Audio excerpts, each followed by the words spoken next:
आपने कभी ऐसा कुछ अनुभव किया है जिसे आप चाहकर भी भुला नहीं सकते?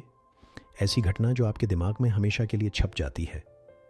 मैं जो बताने जा रहा हूँ वो कोई कहानी नहीं है, ये मेरी जिंदगी का सबसे भयानक सच है। अगर आपके पास हिम्मत है तो इस कहानी को सुनिए, लेकिन एक बात याद रखिए, कुछ सच इतने डरावने होते हैं कि उनका सामना करना आसान नहीं होता। मैं, मेरी पत्नी और मेरी बेटी, हम तीनों एक ऐसी जगह गए जहां जाने की कीमत हमें बहुत भारी पड़ी। वो एक ट्रिप था जिसे मैंने प्लान किया था, लेकिन काश मैंने कभी उस जगह का नाम भी ना सुना होता। हमारे परिवार की जिंदगी एकदम सामान्य थी। मैं एक प्राइवेट फर्म में काम करता था और मेरी पत्नी घर संभालती थी। हमारी 9 साल की बेटी बहुत खुशमिजाज थी। हम तीनों की जिंदगी में कोई परेशानी नहीं थी। लेकिन फिर एक दिन मेरे एक पुराने दोस्त का फोन आया। उसने मुझसे कहा कि वो एक नई जगह की सैर करके आया है और वो जगह बेहद खूबसूरत है।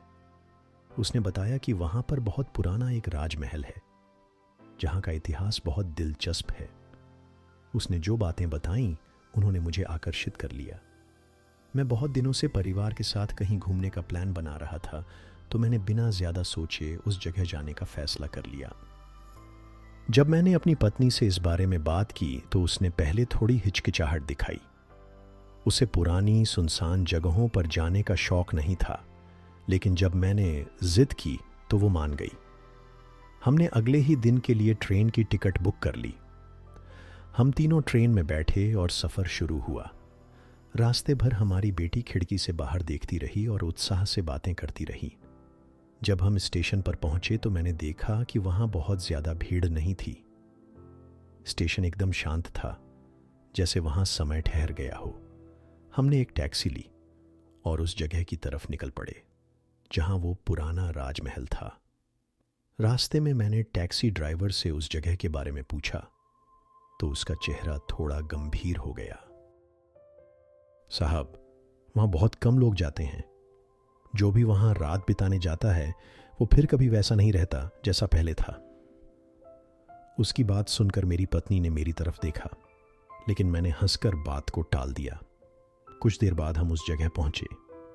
हमारे सामने एक बहुत बड़ा और भव्य महल था, लेकिन अब वो पूरी तरह खंडहर बन चुका था। वहां एक अजीब सा सन्नाटा था।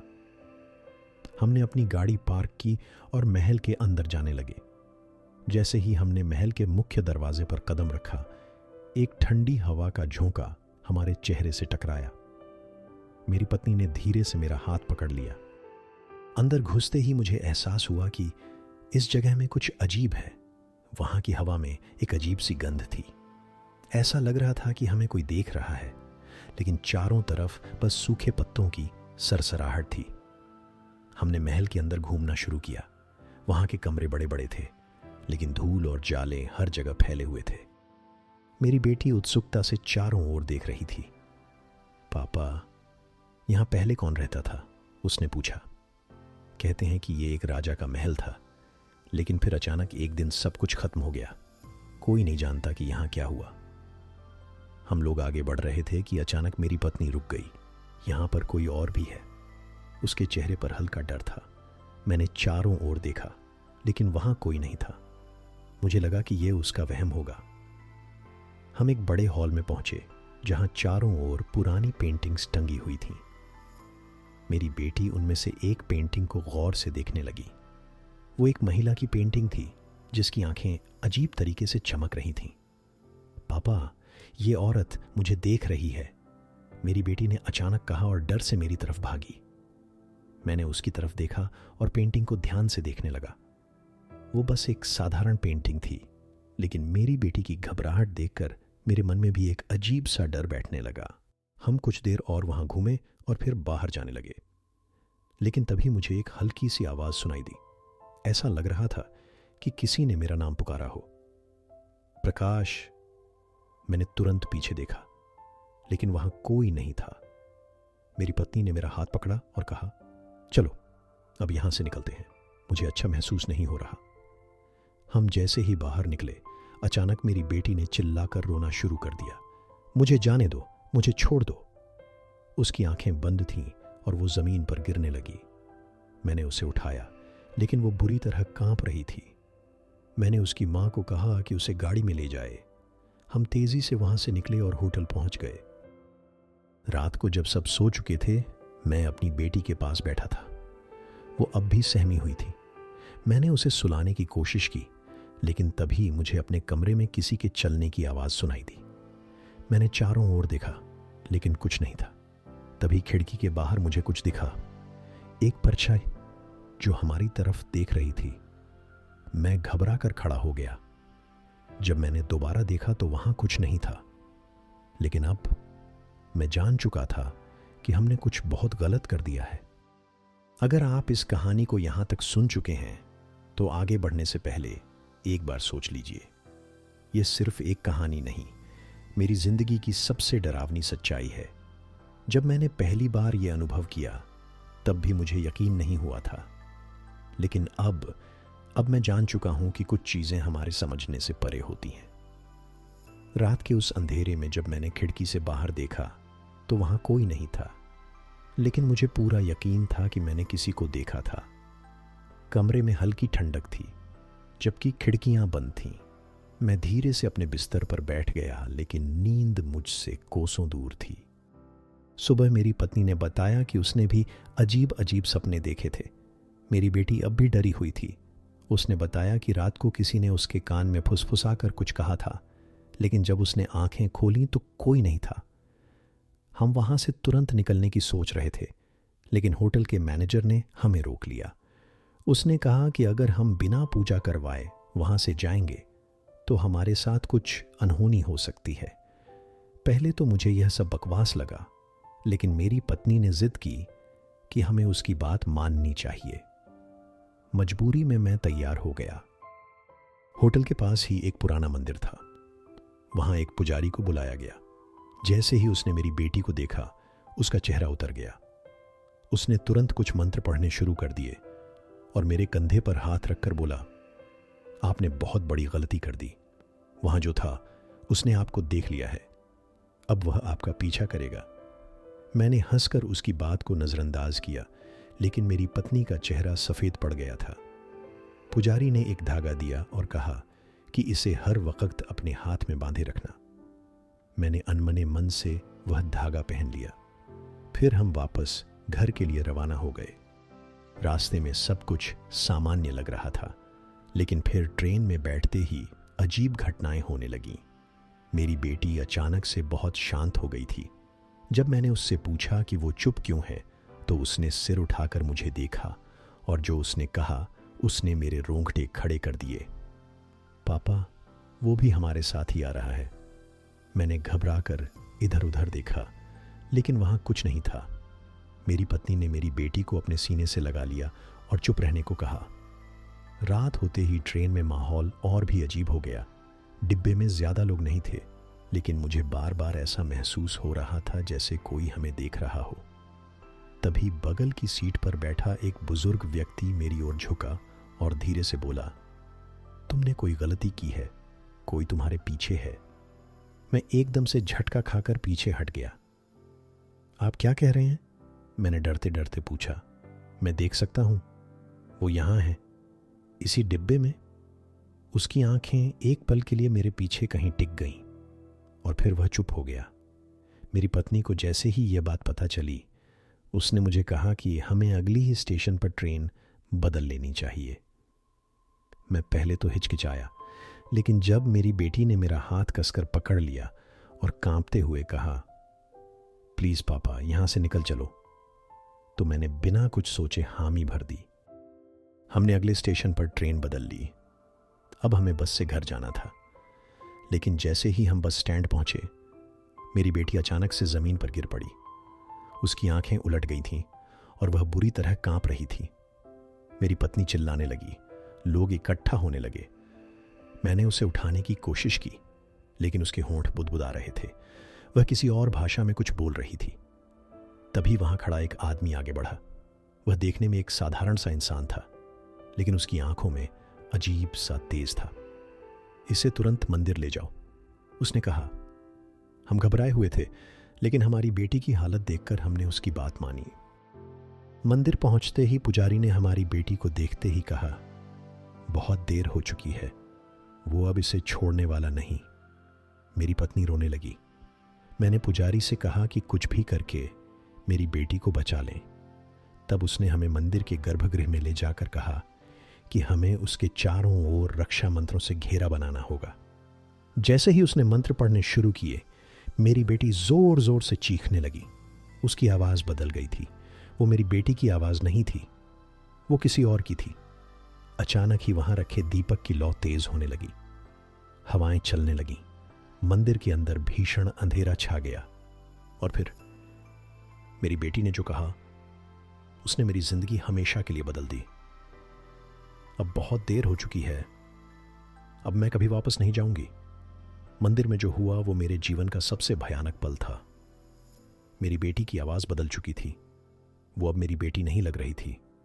उसकी आंखें लाल हो चुकी थीं और उसकी हंसी, वो हंसी इंसानों जैसी नहीं थी। पुजारी मंत्र पढ़ रहा था, लेकिन उसकी हालत भी खराब होती जा रही थी। मेरी पत्नी मेरे पास बैठकर जोर जोर से रो रही थी। मैं कुछ समझ नहीं पा रहा था कि आखिर ये सब हमारे साथ क्यों हो रहा है। अचानक मेरी बेटी जमीन पर लेट गई और उसने भयंकर चीख मारी। उसकी आवाज इतनी तेज थी कि मंदिर की दीवारें तक कांपने लगीं। इस पर से अब इसे हटाना मुश्किल है, पुजारी बड़बड़ाया। क्या मतलब? मैंने चीखते हुए पूछा। ये अब इसे पूरी तरह से अपने वश में कर चुका है, इसे निकालना आसान नहीं होगा। पुजारी ने पूछा, तुम लोग कहां गए थे? मैंने कांपती आवाज में उस महल के बारे में बताया। पुजारी के चेहरे का रंग उड़ गया। तुम्हें पता भी है वो कौन सी जगह थी? हम दोनों ने ना में सिर हिला दिया। वो एक शापित महल है। वहां जो आत्मा है वो बहुत पुरानी है। उसने ना जाने कितने लोगों की जिंदगी बर्बाद की है। जो भी उस महल में जाता है वो खाली हाथ नहीं लौटता।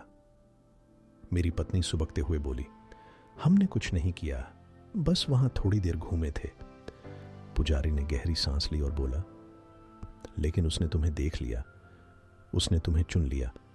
अब वो तुम्हारी बेटी के अंदर है। पुजारी ने फिर से मंत्र पढ़ना शुरू किया। उसने मुझसे कहा कि मैं अपनी बेटी का हाथ पकड़ूं, लेकिन जैसे ही मैंने उसे छूने की कोशिश की, वो एक झटके से पीछे हट गई। मुझे मत छुओ, मुझे कोई नहीं हटा सकता। ये मेरी बेटी की आवाज नहीं थी, वो कोई और था, कोई ऐसा जिसे हम देख नहीं सकते थे, लेकिन जिसने हमारी बेटी के शरीर को अपने वश में कर लिया था। पुजारी ने एक छोटी कटोरी में लाल रंग का पानी डाला और उसमें कुछ पत्तियां मिलाकर मेरी बेटी पर छींटे मारे। तभी अचानक उसकी चीखें तेज हो गईं। वो जमीन पर लौटने लगी, जैसे कोई चीज उसके अंदर जल रही हो। ये छोड़ने के लिए तैयार नहीं है, इसे और मजबूती से पकड़कर रखो, पुजारी चिल्लाया। मैंने जैसे तैसे हिम्मत जुटाकर अपनी बेटी को पकड़ा। उसकी ताकत इतनी ज्यादा हो गई थी कि मुझे ऐसा लग रहा था जैसे मैं किसी इंसान को नहीं बल्कि किसी जानवर को पकड़ रहा हूं। तभी उसने मेरी तरफ देखा। उसकी आंखें पूरी तरह सफेद हो चुकी थीं और फिर उसने जो कहा, तुम मुझे यहां से निकाल रहे हो, लेकिन मैं कहां जाऊंगा? मैं तो अब तुम्हारे साथ ही रहूंगा, हमेशा। मेरे हाथ पैर सुन्न पड़ गए। मेरी पत्नी बेहोश हो गई। पुजारी ने तेजी से एक पतली सी तलवार निकाली और उसकी नोक मेरी बेटी के माथे के पास ले जाकर मंत्र पढ़ने लगा। मेरी बेटी दर्द से चिल्लाने लगी, नहीं, मुझे यहां से मत निकालो, ये मेरी जगह है, ये मेरा शरीर है। वो एक अजीब भाषा में बड़बड़ाने लगी। अचानक पूरे मंदिर में सन्नाटा छा गया। हवा रुक गई। मेरी बेटी एक झटके से शांत हो गई। पुजारी ने राहत की सांस ली और बोला, ये खत्म हो गया। लेकिन तभी मेरी बेटी ने धीरे से मुस्कुराया और कहा, नहीं, ये अभी खत्म नहीं हुआ, ये बस शुरुआत है। पुजारी ने कहा था कि सब खत्म हो गया है, लेकिन मेरी बेटी की वो डरावनी मुस्कान कुछ और ही कहानी कह रही थी। उसके चेहरे पर एक अजीब सा सुकून था, जैसे वो जानती हो कि जो हुआ वो असली अंत नहीं था। मंदिर में अचानक एक अजीब सी ठंडक महसूस होने लगी। मेरी पत्नी अब भी बेहोश थी और मैं अपनी बेटी को देखते हुए अंदर से कांप रहा था। ये क्या कह रही है? मैंने पुजारी से पूछा। उसने गहरी सांस ली और बोला, मुझे शक हो रहा था लेकिन अब यकीन हो गया है। क्या? ये आत्मा इतनी आसानी से जाने वाली नहीं है, ये बहुत ताकतवर है। मैंने इसे सिर्फ कुछ समय के लिए रोका है, लेकिन ये वापस आएगी और इस बार ये सिर्फ तुम्हारी बेटी को नहीं बल्कि तुम्हें भी अपने साथ ले जाएगी। मेरे पैरों तले जमीन खिसक गई। घर वापसी, लेकिन डर अभी भी साथ था। हम जैसे तैसे वहां से निकले और अपने घर लौट आए। मैंने सोचा था कि सब कुछ पहले जैसा हो जाएगा, लेकिन मैंने गलत सोचा था। पहली ही रात मेरी बेटी अचानक जाग गई और अपनी जगह पर बैठकर किसी से बातें करने लगी। तुम वापस आ गए? उसने फुसफुसाते हुए कहा। मेरी नींद खुल गई। मैंने उसे ध्यान से सुना। मुझे पता था कि तुम आओगे, मुझे तुमसे डर नहीं लगता। मैं घबरा गया। मैंने लाइट जलाई और देखा कि वो दीवार की तरफ देखकर बातें कर रही थी। तुम किससे बात कर रही हो? मैंने कांपती आवाज में पूछा। उसने धीरे से मेरी तरफ देखा। उसकी आंखों में वही अजीब चमक थी। तुम नहीं समझोगे पापा। मेरे पूरे शरीर में सिहरन दौड़ गई। उस रात के बाद से अजीब चीजें होने लगीं। घर की लाइटें खुद ब खुद जलने बुझने लगीं। मेरी पत्नी बार बार कहती कि उसे ऐसा लगता है जैसे कोई हमें देख रहा हो। सबसे डरावना पल वो था जब आधी रात को हमारी बेटी अपने कमरे से गायब हो गई। हमने उसे पूरे घर में ढूंढा, लेकिन वो कहीं नहीं थी। फिर अचानक से हमें किसी के हंसने की आवाज आई। वो हमारे घर के मंदिर में बैठी थी और उसकी गोद में एक पुरानी गुड़िया रखी थी। तुम यहां क्या कर रही हो? मैंने डरते हुए पूछा। उसने धीरे से गुड़िया की तरफ देखा और बोली, ये मुझे वापस बुला रहा है। मेरी पत्नी चीख पड़ी। अब हम समझ चुके थे कि मंदिर में जो हुआ था वो महज एक शुरुआत थी। वो आत्मा अब भी हमारे साथ थी, हमारी बेटी के आसपास, हर वक्त। एक रात मैंने फैसला किया कि मुझे इस रहस्य को सुलझाना होगा। मैंने उस पुराने महल के बारे में पढ़ना शुरू किया। मुझे पता चला कि सालों पहले वहां एक आदमी अपनी पत्नी और बेटी के साथ रहता था। लेकिन एक दिन वो आदमी अचानक पागल हो गया और उसने अपनी पत्नी और बेटी को मार डाला। उसके बाद उसने खुद को भी खत्म कर लिया। लोग कहते थे कि उसकी आत्मा अब भी वहां थी और वो हमेशा किसी को अपनी जगह लेने के लिए ढूंढ रही थी। मेरी रूह कांप गई। अब सब कुछ साफ था। वो आत्मा हमारी बेटी को अपना बना लेना चाहती थी। हमने एक बड़े तांत्रिक से संपर्क किया। अगर इसे अभी नहीं रोका गया तो ये आत्मा तुम्हारी बेटी को पूरी तरह से अपने कब्जे में ले लेगी। फिर कोई भी इसे रोक नहीं पाएगा। हमने बिना वक्त गंवाए एक हवन करवाया। जैसे ही मंत्र पढ़े जाने लगे, मेरी बेटी ने जोर से चीखना शुरू कर दिया। उसकी आवाज इतनी डरावनी थी कि मेरे हाथ पैर सुन्न पड़ गए। उसने जमीन पर लौटना शुरू कर दिया। उसके नाखून बढ़ने लगे, चेहरा डरावना हो गया। तांत्रिक ने एक लोटे में कुछ पानी भरा और उसे उसके ऊपर छिड़क दिया। वो जोर से चीखी, नहीं, तुम ऐसा नहीं कर सकते, ये मेरी है, अब ये मेरी है। उसकी आवाज भयानक थी, लेकिन तांत्रिक ने हार नहीं मानी। उसने मंत्रों का जाप तेज कर दिया। फिर अचानक से मेरी बेटी शांत हो गई। सब कुछ एक पल के लिए थम गया। क्या यह खत्म हुआ? मेरी बेटी धीरे धीरे उठी। उसकी आंखें वापस पहले जैसी हो गईं। वो हमें पहचान रही थी। हमने राहत की सांस ली।